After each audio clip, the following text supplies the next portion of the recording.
Hi YouTube, I'm Portia of meltstreats.com, and today I wanted to share with you one of my Valentine's Day soaps. I chose to use black, white, and hot pink for this one because I wanted it to pretty much really stand out.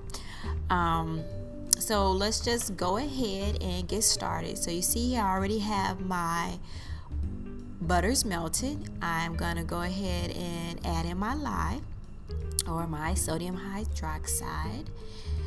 So everything is at room temperature, and through the power of the speed button, we're gonna go ahead and fast forward through me getting it just together. So I like it when I'm using different colors, I mix it just before trace, so just barely coming together. So I like that consistency right there.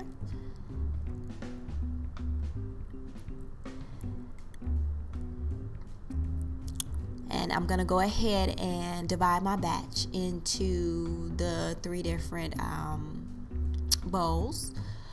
You see I left my safety goggles on the side. I do have my glasses, but today I accidentally forgot to put those on. Safety is always concerned. You want to wear your long sleeves.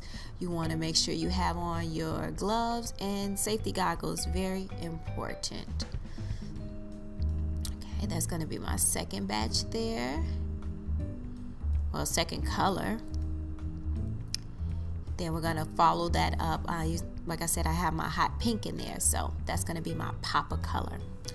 Pop of color is always nice, especially when you have such hot contrast like I'm using in the black and the white. Okay, those look pretty good. So pretty much the hot pink, because it's a pop of color, I didn't use a lot of it. I didn't need a lot of batter for that one. Alright, so we're going to go ahead and mix in our colors. I'm going to start with my titanium dioxide. Nice, pretty bright white.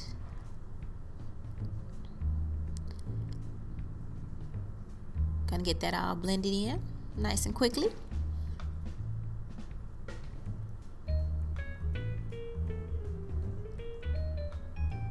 Add a little bit of my fragrance. So because it's Valentine's Day, I wanted something sweet, because Valentine's Day reminds me of candy. So I wanted something sweet, but I didn't want it to be like very obnoxious and sweet. So I chose a fragrance that is both sweet and a little bit floral, so it's not too bad. I don't even know what I'm gonna name this yet, so that's gonna be interesting. It'll definitely be on the website in a couple of weeks so you guys can see it. I like how quickly the black came together too. Alright, so all done with that. Now you see I have my mold here. I've already lined it with the paper and everything. I'm leaving black fingerprints like everywhere. I'm gonna go ahead and clean that up, because I don't want like those little black spots to appear on the white sections when they're not supposed to. Okay, so let's get started with pouring. So with this, I wanted something like a zebra print.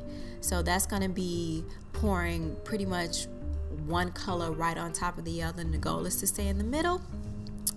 But sometimes it doesn't work out like that. So hopefully, once we go to unmold it, we'll get that lovely zebra print with a pop of color in there.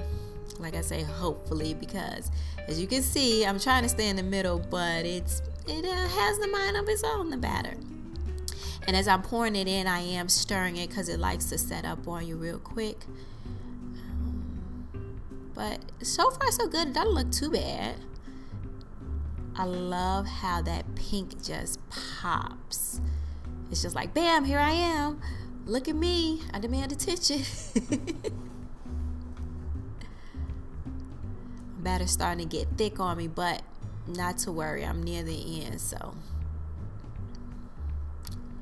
And at first I was going to go for like a splatter top pattern, or just like something random on top, and I thought I liked that for a second. I looked at it for a long time. I was like, okay, that's coming together. But For some odd reason, I just can't leave my tops alone. So I'm adding more and more. I want to get every little bit out. And I'm constantly tapping it down. I want to make sure that all those air bubbles are out.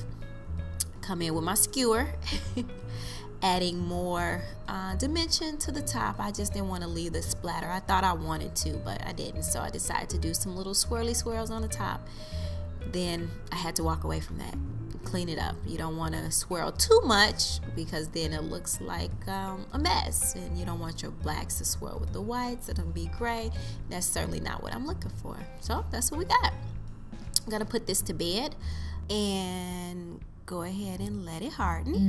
And this is the next day through the power of the fast forward button. So see, I got a nice block. I love the color work going on the sides and on the top. The pink definitely retained its color. I love it. So now we're gonna go ahead and cut it and see what we have here. It was so pretty. I didn't even want to cut it. It's like, oh, just look at that. Let's look at that for a little while.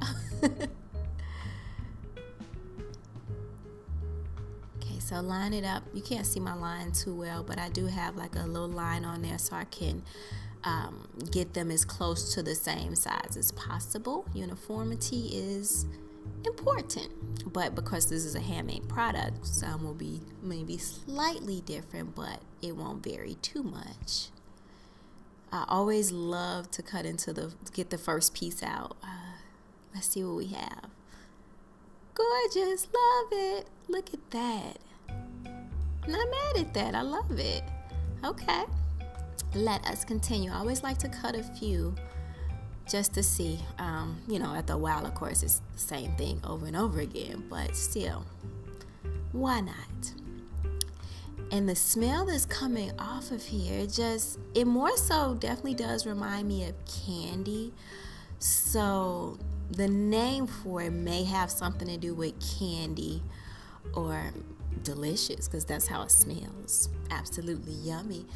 But of course, you can eat the soap. Let's see. Let's look at the next one here. I like to keep my wire clean, because if not, have a buildup of soap on there that's going to transfer to the other bars of soap and make extra cleanup when you're trying to make them all pretty in the end. But I'm loving it. So you're starting to see the consistency in the actual look of the soaps themselves. So far, so good. And I'm going to go ahead and cut one more for you guys, and then I'll finish off camera.